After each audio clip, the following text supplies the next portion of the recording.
Ladies and gentlemen of the jury, he began, we are here today because a father, the very man meant to protect his child, betrayed that sacred duty.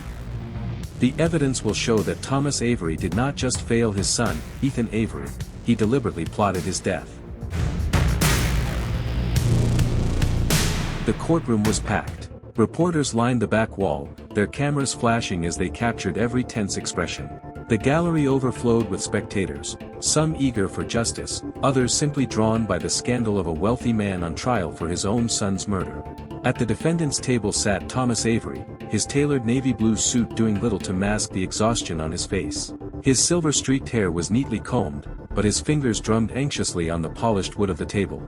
He glanced toward the jury, then to his defense attorney, Marla Whitaker, a sharp-eyed woman in her 40s known for getting high-profile clients out of tight spots. She whispered something to him, but Thomas barely responded.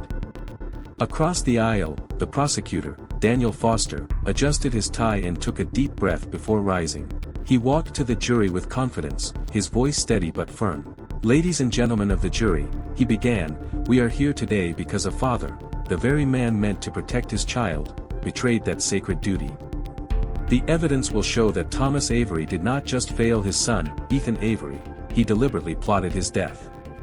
A murmur rippled through the crowd, and the judge, Honorable Rebecca Lane, rapped her gavel.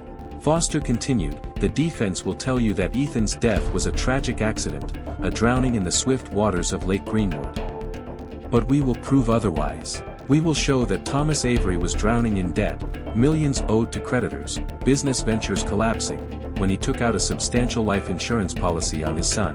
A policy that became active mere weeks before Ethan's so-called accident. He let that linger, allowing the jurors to absorb it. Some of them exchanged glances. Detective Jasmine Carter, he gestured toward the officer sitting near the front, led the investigation that uncovered the truth. You will hear from expert witnesses, financial analysts, and forensic specialists who will confirm that the drowning scene was staged. And most importantly, you will see for yourselves that every step of Thomas Avery's story is built on lies. Foster returned to his seat, his expression unwavering. The judge turned to the defense. Ms. Whitaker, you may proceed. Whitaker stood, smoothing her blazer before addressing the jury. My client is not a murderer. He is a father, one who has suffered an unimaginable loss. She turned to Thomas, who dutifully wiped a tear from his eye. This trial is not about truth, it's about a rush to judgment. The prosecution has built its case on speculation, not facts. She let out a deliberate sigh. Tragedy is not a crime. Thomas Avery is innocent. The tension in the courtroom grew as both sides prepared for battle. The trial had begun. The courtroom hushed as Detective Jasmine Carter walked to the witness stand. Her uniform was crisp, her posture unwavering. She had seen her share of high-profile cases, but this one carried a weight unlike any before. A father accused of orchestrating his own son's death. It was the kind of crime that shook people to their core. After being sworn in, Jasmine sat straight-backed and folded her hands in front of her. Prosecutor Daniel Foster approached, giving her a nod of acknowledgement. Detective Carter, he began, you were the lead investigator on the disappearance of Ethan Avery. Can you walk us through the initial findings? Jasmine cleared her throat, her voice steady. Yes. On the night of May 17th, we received a missing person report for Ethan Avery. His father, Thomas Avery, claimed that Ethan had gone out on the family boat alone and must have fallen overboard. There were no witnesses to confirm this. Foster paced slowly. And what did your investigation uncover? The scene was inconsistent with an accidental drowning, Jasmine said firmly. For one, the boat was found anchored, which contradicts the idea that Ethan was simply knocked off while driving it. Additionally, the life jacket Ethan always wore was found neatly stored under a seat. If he had been in the boat alone, he would have been wearing it. A quiet murmur swept through the gallery. Foster leaned forward. What else did you find suspicious? Jasmine took a breath, then continued. The security footage from the marina was altered. That caused a stir. The defense attorney, Marla Whitaker, quickly objected. Objection, Your Honor. Speculation. Judge Lane raised a brow. Sustained. Detective Carter, rephrase. Jasmine nodded. We obtained the original unedited footage from a backup server. The initial footage provided by Mr. Avery was missing several minutes where he himself was seen at the dock, just hours before Ethan's disappearance. A collective gasp filled the room. Foster let the revelation sink in before asking, was Thomas Avery's alibi consistent with this new evidence? Jasmine shook her head. No. Mr. Avery originally stated that he was at a business meeting that evening. But phone records show that he was near the marina at the time of Ethan's disappearance. And more importantly, we discovered financial records that indicated a clear motive for staging his son's death. Foster turned toward the jury. Can you explain what you mean by financial motive? Jasmine pulled out a file and read from it. Thomas Avery was on the verge of bankruptcy. He owed millions in failed investments. And just 3 months before Ethan disappeared, he took out a $5 million life insurance policy on him. The courtroom exploded with whispers. Judge Lane banged her gavel. Order. When the room settled, Foster turned to Jasmine with a satisfied nod. Detective, based on your investigation, what do you believe happened to Ethan Avery? Jasmine looked straight at Thomas Avery, whose face had gone pale. I believe he never intended for his son to return from that trip alive. Thomas's jaw tightened, and his hands clenched. The weight of Jasmine's words hung in the air. The case was shifting, and the jury could feel it. The air in the courtroom was thick with tension as Marla Whitaker, the defense attorney, rose from her seat. Her sharp navy suit was impeccable, her heels clicking against the polished floor as she approached the witness stand. Despite the damning testimony from Detective Jasmine Carter, she exuded confidence. This wasn't her first time handling a high-profile case, and she wasn't about to let the prosecution paint her client as a monster without a fight. She stopped in front of Jasmine, her expression calm but calculating. Detective Carter, she began, her voice smooth, you've provided the jury with a compelling narrative, a father drowning in debt, a conveniently timed insurance policy, a so-called altered video. But wouldn't you agree that sometimes, in the heat of tragedy, details get misinterpreted? Jasmine didn't flinch. Facts are not open to interpretation, Ms. Whitaker. The corner of Whitaker's mouth lifted slightly. Perhaps. But let's discuss these facts. You claim my client's alibi was false because his phone records place him near the marina. But isn't it true that cell tower pings are not exact? That they can register a person miles away from their actual location? Jasmine narrowed her eyes. That's true in some cases. But in this instance, Mr. Avery's phone connected to a tower less than a mile from the marina, within the exact time frame of Ethan's disappearance. Whitaker nodded as if conceding a point. Interesting. And what about the altered footage? You say the original was missing minutes, but have you considered a more innocent explanation? Security cameras are known to malfunction, and data can be corrupted. How can you be sure my client tampered with it personally? Jasmine didn't hesitate. Because the backup footage came from an off-site server, untouched by anyone at the marina. The missing minutes were removed manually before being handed over to the police. A murmur rippled through the courtroom. Thomas Avery shifted uncomfortably at the defense table. Whitaker quickly moved on. Detective, you also suggested that my client had a financial motive for harming his son. But isn't it true that life insurance is a common precaution for families, especially wealthy ones? Jasmine tilted her head. It is. But taking out a multi-million-dollar policy on your child, when you are drowning in debt, is not common. And the payout would have solved all of Mr. Avery's financial problems. Whitaker let out a slow breath, as if disappointed. Detective, do you have any direct evidence, a witness, a confession, a forensic report, that proves Thomas Avery planned to kill his own son? Jasmine hesitated for the briefest moment. Not yet. Whitaker turned dramatically to the jury. Not yet. And that, ladies and gentlemen, is the heart of this case. The prosecution wants you to believe in a story, one stitched together with assumptions and circumstantial evidence. But stories do not make a man guilty. Facts do. And so far, the prosecution has failed to present a single fact that proves Thomas Avery did anything except mourn the tragic loss of his son. She walked back to her seat, flashing a brief, reassuring glance at Thomas. The jury was visibly uncertain. Some leaned back, as if reconsidering the strength of the case. The tension in the room was palpable. At the prosecution's table, Daniel Foster frowned. He knew the case had been shaken. The defense had successfully planted doubt. And then, as if on cue, his assistant slid a note into his hand. Foster read it, his face going pale, then sharpening with determination. He stood. "Your Honor," he said, his voice measured but firm, "the prosecution has just been made aware of a new witness. Someone who can answer the defense's question better than anyone else." A pause. The room held its breath. Foster turned toward the double doors at the back of the courtroom. "We call Ethan Avery to the stand." The doors swung open. And standing there, alive, was the boy everyone thought was dead.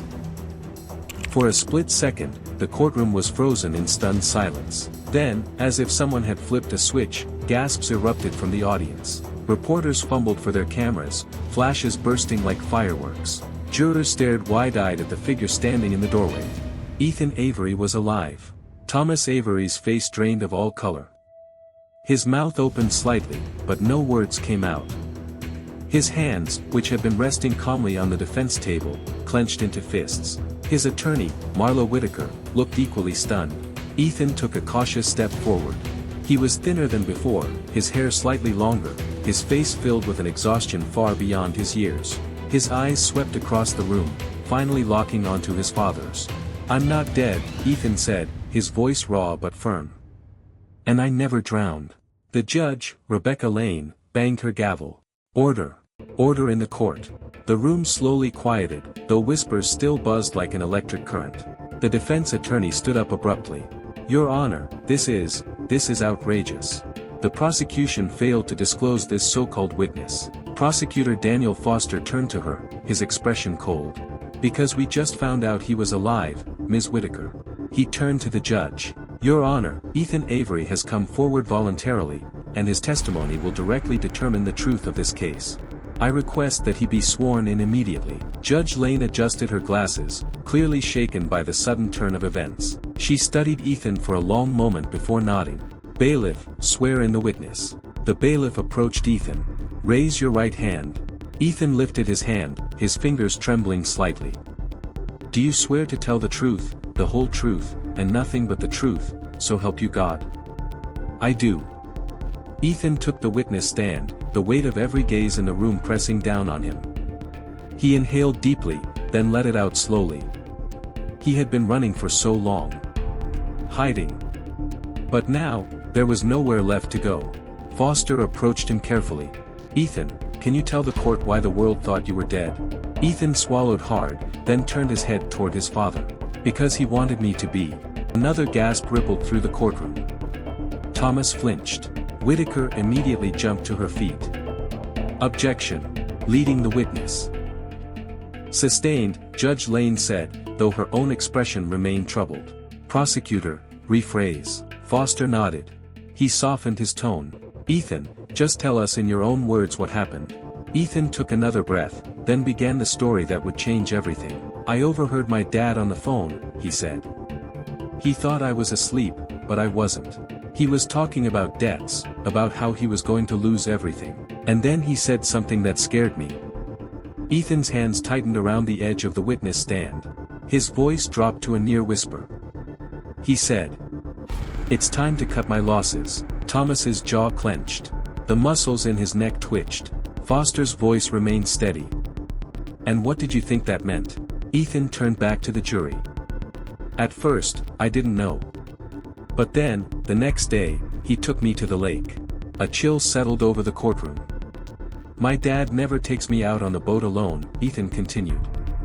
"But that day, he did. He told me it was a special trip, that we were going to have fun. But something felt wrong. The whole time, he kept checking his watch. And then, right before sunset, he gave me a drink." A pause. The entire room was deathly silent. I started feeling weird. Dizzy. I couldn't think straight.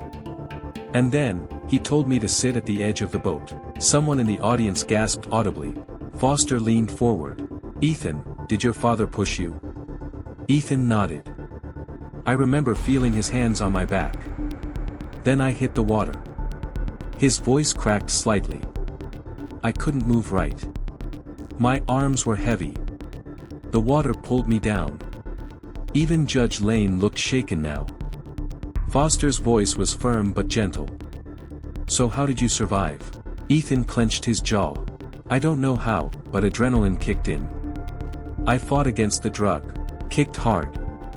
I managed to grab onto the boat's ladder and pull myself up, but my dad, he looked at Thomas, his expression dark. Wasn't looking anymore. He was already driving away. Another murmur rippled through the courtroom. Whitaker frantically scribbled notes, her face pale. I swam to shore, Ethan continued. It took forever. I was exhausted, and I was scared. I knew if I went home, he'd just try again. So I ran. I hitched rides, kept moving, stayed hidden. I thought about coming back sooner, but I was afraid. Afraid he'd find me before anyone else did. His voice grew stronger. But then I saw the trial. I saw how he was pretending to be the victim. That's when I knew I had to come back. Ethan turned to face his father directly. I wasn't going to let you get away with it. For the first time since Ethan entered the courtroom, Thomas Avery spoke. His voice was low, shaking. You little. But before he could finish, his own attorney grabbed his arm. Thomas, stop, Whitaker hissed, her calm facade cracking. The whole courtroom had seen it. The mask Thomas Avery had worn so carefully, the grieving father, the falsely accused man, was slipping. And everyone in the room knew the truth now. The courtroom was a battlefield of silence. The air crackled with tension as Thomas Avery sat frozen at the defense table, his mask of grief shattered. His son, the boy he had tried to get rid of, was alive and standing against him.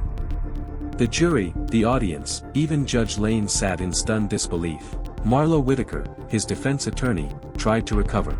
Your Honor, she said, standing abruptly, I move to recess. My client was not prepared for this testimony. No, Judge Lane's voice cut through the noise like a blade. Mr. Avery has had more than enough time to prepare for this case. The trial continues. Whitaker's lips tightened. She glanced at Thomas, whose face had darkened with rage. She knew this was bad. Very bad. Prosecutor Daniel Foster took a measured step toward the witness stand, turning his full attention to Ethan. He spoke with the calm precision of a man who knew he had already won. Ethan, let's make this clear for the jury. After your father pushed you off the boat, did he ever try to find you? Did he ever call out your name, throw a lifebuoy, circle back? Ethan shook his head. No. He never even looked back. The jury members exchanged glances. A few of them, who had previously looked hesitant, were now leaning forward, visibly disturbed. Foster turned to the courtroom's projector screen. Let's talk about the marina footage. He gestured to the bailiff, who pressed play. The grainy video flickered to life. The jury had already seen it once, the edited version. But now, the full footage played. Thomas Avery appeared on screen, dressed in his boating gear. He was alone. He walked to his boat carrying two things, a bag of supplies and a small glass bottle. Foster turned to Ethan. Do you recognize that bottle? Ethan nodded slowly. It's the same bottle he poured my drink from that night. Another juror stiffened. The video continued. It showed Thomas stepping onto the boat, checking his surroundings, and then, he pulled something from the supply bag. A syringe. Gasps erupted across the courtroom. Foster faced the jury. The prosecution's forensic team tested the remains of that bottle and found traces of scopolamine, a drug known to cause confusion, drowsiness, and temporary paralysis. One juror visibly shuddered. Foster's voice remained steady. Thomas Avery didn't just want Ethan to drown. He wanted to make sure Ethan couldn't fight back.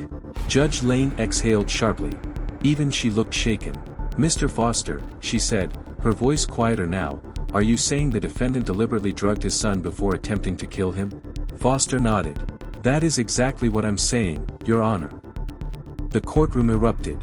Reporters scrambled for their phones, people in the gallery murmured in horror, and even a few jurors covered their mouths in shock. Thomas Avery snapped. This is bull asterisk asterisk, asterisk asterisk, he roared, slamming his hands on the table. That video doesn't prove anything. That could have been anything in that bottle. He's lying. But no one believed him anymore. The mask was gone. Judge Lane pounded her gavel. Order in the court. Mr. Avery, you will remain silent or be held in contempt. Thomas seethed, his eyes darting toward Ethan. For the first time, fear flickered across his face. Whitaker, clearly panicked, tried to salvage the case. Your Honor, there is still no direct evidence proving Mr. Avery intended to kill his son. For all we know, Ethan could have fallen overboard while drugged, and Mr. Avery panicked. Foster turned to Ethan, who was still at the witness stand. "Ethan, did your father ever try to save you?" Ethan's voice was quiet, but powerful. "No." Foster let the words sink in before asking, "And what did he say to you before he pushed you?" Ethan inhaled sharply, then looked his father in the eye. He said, "It's nothing personal." The courtroom went dead silent. And then, like a slow wave, realization crashed over everyone in the room. Thomas Avery had no defense left. Foster turned back to the jury. "Ladies and gentlemen, this was never an accident. This was never a case of a grieving father. This was a man who saw his own son as a problem to be solved. He tried to erase Ethan from existence." He paused. "But Ethan Avery survived. And today, he tells you the truth." The final blow had been struck. Thomas Avery slumped back into his chair, defeated. The weight of the prosecution's final blow hung heavy in the courtroom. Thomas Avery sat rigid in his chair, his face drained of all pretense. His son, his intended victim, had just exposed everything. The jury's faces told the story, they no longer had doubts. But Marla Whitaker wasn't ready to surrender. Taking a slow breath, she rose to her feet, smoothing the fabric of her blazer. Her usual air of confidence was cracking, but she couldn't afford to let it show. This was her last chance. She walked toward the witness stand, her heels clicking sharply against the floor. She softened her voice, adopting a concerned, almost maternal tone. "Ethan," she began, folding her hands in front of her. "I know this has been incredibly difficult for you." Ethan remained silent, his posture tense. Whitaker continued, "You've been through a terrifying ordeal. You were lost, you were scared. You had to survive on your own for months. That kind of trauma, it can change how we remember things." Ethan's fingers curled slightly around the witness stand. Whitaker took a step closer. "Are you absolutely sure you didn't misunderstand what happened that night? Maybe your father was trying to protect you in some way. Maybe." Ethan cut her off, his voice clear and steady. "He pushed me." The statement hit the room like a hammer on glass. Whitaker didn't flinch, but her grip on her notes tightened. She glanced at the jury, some were already looking away from her, unimpressed. Still, she pressed on. "You've been in hiding for months," she said. "Where were you all this time? Who helped you? And why wait until now to come forward?" Ethan exhaled slowly, as if she'd just asked the most exhausting question in the world. "I ran. I hid in shelters, slept in bus stations. I didn't trust anyone.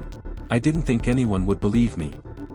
He hesitated, then turned his gaze to Detective Carter, who was sitting among the prosecution. "But she did." Whitaker's jaw tightened. She turned toward the detective. "Detective Carter, you were the one who found Ethan." Jasmine Carter met her gaze without hesitation. "I was the one he trusted enough to tell the truth." Whitaker forced a smile. "And I assume you coached him on how to testify?" Jasmine's expression didn't waver. "No. I just listened." A murmur ran through the jury box. The defense's angle wasn't landing. Whitaker's eyes flicked toward Thomas Avery. He was no longer looking at her. His fingers were digging into his own palms, his face twisted with frustration. She knew this was a losing battle. But she had one last card to play. She turned back to Ethan.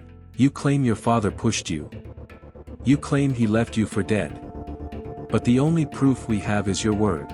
There were no other witnesses. No DNA evidence, no fingerprints, no confessions. And yet, we're expected to believe, beyond a reasonable doubt, that Thomas Avery is guilty of attempted murder." The jury stiffened. The prosecution didn't object. Foster simply leaned back, letting the moment play out. Ethan was quiet for a long time. Then, he lifted his head. His voice didn't waver. "Let me ask you something, Ms. Whitaker." Whitaker frowned slightly but gestured for him to continue. "If I had drowned," Ethan said, "if my body had washed up days later, if there was no security footage, no evidence at all," he stared at her. "Would you still be defending him?" The question hung in the air. Whitaker opened her mouth, then shut it. Because they both knew the answer. This wasn't just about lack of evidence. This was about the truth that everyone in the room had already seen. Thomas Avery had only one reason to argue his innocence. Because his plan had failed. Whitaker finally turned back to Judge Lane. No further questions. She sat down, her hands balled into fists in her lap. And just like that, the defense's last stand was over. The courtroom was silent, the kind of silence that weighed heavy, like the air before a storm. The defense had played its final hand, but it wasn't enough. Everyone knew it. The judge turned to Prosecutor Foster. "Mr. Foster, any further witnesses?" Foster stood, buttoning his suit jacket. "No, Your Honor." The prosecution rests. Judge Lane nodded, then turned to the jury. "Ladies and gentlemen, you have heard all the evidence. You will now deliberate and determine your verdict." The bailiff stood, preparing to escort the jury to their room, but one of the jurors raised a hand. "Your Honor," the woman said hesitantly, "do we really need to deliberate? Isn't it obvious?" A ripple of murmurs ran through the courtroom. Judge Lane's eyebrows lifted slightly. "While I understand your sentiment, the law requires a formal deliberation process." The jurors exchanged glances, some nodded, others simply sighed. They already knew what their verdict would be. As they were led out, Thomas Avery finally snapped. "This is ridiculous," he barked, pushing up from his seat. His face was twisted with rage, his hands trembling as he pointed at Ethan. "You're lying. You're all lying. This is a damn setup." "Mr. Avery," Whitaker tried to grab his arm, but he yanked away.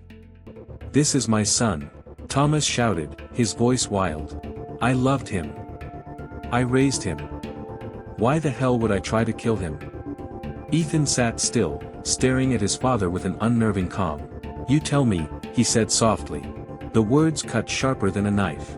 The room froze. Thomas's face contorted, as if struggling to hold himself together, to keep up the act. His eyes darted to the jury room doors, where his fate was now being decided. For the first time, Thomas Avery looked truly afraid. Whitaker, who had spent her career defending guilty men, knew that look. She had seen it before. It was the face of someone who had lost. She closed her briefcase and leaned toward him. "Thomas," she murmured, her voice unreadable, "you should start thinking about a plea deal." But Thomas just stared ahead, his jaw clenching. He wasn't ready to admit it. Not yet. It didn't matter. Because in the eyes of the jury, the public, and his own son, he already had. The courtroom buzzed with anticipation as the jury filed back in. Their deliberation had been short, too short for anyone to believe Thomas Avery had a real chance. The air was thick with an unspoken finality. Ethan sat still in the witness box, his hands folded in his lap. Across from him, his father was pale and stiff, his fingers gripping the edge of the defense table so tightly that his knuckles had turned white. Judge Lane cleared her throat. "Has the jury reached a verdict?" A woman in a navy blazer stood, the jury foreperson. She held a slip of paper in her hand and nodded. "Yes, Your Honor." The tension in the room spiked. Reporters had their phones ready, cameras were pointed, and Thomas Avery's shallow breathing was the only sound coming from his side of the courtroom. The bailiff took the verdict form and handed it to Judge Lane. She glanced at it, then passed it back to the foreperson. "Please read the verdict." The foreperson unfolded the paper. She took a deep breath. "In the case of the state of Georgia versus Thomas Avery, on the charge of attempted murder, we, the jury, find the defendant." She paused, her eyes scanning the words one more time before saying, loud and clear, "Guilty." The room erupted. Gasps, murmurs, and the scraping of chairs as people shifted in their seats. Ethan's shoulders sagged, not in sadness, but in relief. A weight had finally lifted. Across the room, Thomas Avery lost it. He lunged to his feet, his chair clattering backward. "No, this is wrong," he bellowed, his voice hoarse with desperation. "I did nothing wrong. This is a damn witch hunt. This." Bailiffs rushed forward, their hands clamping down on his arms. "Mr. Avery." Judge Lane's voice cut through the noise. "You will remain seated and silent, or you will be held in contempt." Thomas struggled, his breathing ragged, but the fight was draining out of him. His eyes darted to the jury, then to Ethan. "You," he spat, his face twisting with hate. "You did this to me." Ethan met his gaze without flinching. "No," he said quietly. You did it to yourself. Thomas snarled, but the bailiffs tightened their grip. The courtroom had turned against him. His defense attorney had already packed up. There was no one left in his corner. Judge Lane sighed, rubbing her temple before delivering the final blow. Thomas Avery, you have been found guilty of attempted murder. Sentencing will take place in 2 weeks. Till then, you will be remanded to custody without bail. The bailiffs moved to escort him away. For the first time in his life, Thomas Avery had no control. And as he was dragged through the doors, all he could hear was the sound of his own downfall. As the courtroom emptied, the weight of everything finally settled on Ethan's shoulders. The trial was over. His father was gone, locked away, awaiting sentencing. Justice had been served. But why did it still feel so heavy? Ethan remained seated at the witness stand, staring at the wooden grain of the bench. People around him were moving, talking, shaking hands, wiping tears, but their voices sounded muted, distant. He had spent months running, hiding, trying to survive. Every step had been fueled by fear, by the knowledge that his father wanted him dead. And now his father wasn't coming back. A hand touched his shoulder. Detective Jasmine Carter. You did it, she said softly. Ethan looked up at her. Her expression was unreadable, but her eyes held something he hadn't seen much of lately, genuine concern. He muttered, "Guess I did." Jasmine pulled up a chair, lowering her voice so only he could hear. "Listen, Ethan. I know today was huge. But it's also a lot to process. Don't think you have to just walk out of here and pretend everything's normal." Ethan let out a dry, humorless laugh. "Normal?" He shook his head. Not sure what that even means anymore. Jasmine didn't push. Instead, she gave him a small nod. "You've got people who want to help. If you let them." Ethan hesitated. He wasn't used to people sticking around. From across the room, the jury foreperson approached. The woman who had read the verdict. The woman who had helped decide his father's fate. "Ethan," she said gently. "I just wanted to say, I'm sorry." Ethan blinked. "Sorry?" She nodded. "For everything you've been through. For the fact that it had to come to this." She sighed. "I'm a mom. I can't imagine. I just can't imagine." Ethan's throat tightened, but he forced himself to nod. "Thanks," he murmured. The woman hesitated, as if wanting to say more, then gave him a sad smile before walking away. Ethan let out a slow breath. He didn't know what came next. Didn't know where he was supposed to go, or what his life was supposed to look like. But for the first time in a long time, he knew one thing for certain. He had survived. Ethan stepped out of the courthouse, blinking against the sunlight. The air outside felt different, lighter, maybe even cleaner, as if the weight of his father's trial had somehow lifted the very atmosphere. But deep down, he knew the battle wasn't truly over. Detective Carter walked beside him, her hands in her pockets, her sharp eyes scanning the small crowd gathered near the courthouse steps. Reporters, bystanders, a few courtroom spectators lingering to gossip. "You all right?" she asked. Ethan swallowed. He should have felt relieved. Safe.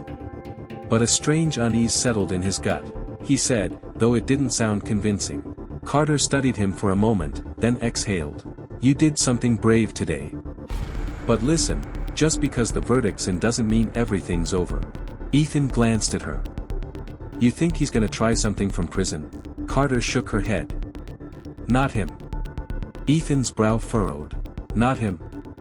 Before he could ask what she meant, a voice cut through the crowd. "Ethan." He turned, and his blood ran cold. A man in a dark suit stood near the courthouse steps, just outside the reach of the reporters. His hair was slicked back, his face clean-shaven, but something about his expression sent a chill through Ethan's spine. Carter immediately stiffened. "Who is that?" Ethan muttered. She didn't answer right away. But the way her jaw tensed said enough. The man gave a small, almost polite nod. Then he turned and walked away, disappearing into the shifting crowd. Ethan's pulse quickened. "Detective, what the hell was that?" Carter exhaled, watching the man vanish down the street. "That," she said grimly, "was Richard Avery." Ethan's breath hitched. "Avery?" She nodded. "Your uncle." Ethan's mind reeled. His father had never spoken much about his family. And now, just as Thomas Avery had been taken down, his brother suddenly appeared. A sick feeling settled in Ethan's stomach. Carter put a hand on his shoulder. "Keep your head up, kid. This might not be over." Ethan swallowed hard. She was right. The trial had ended. But something darker had just begun.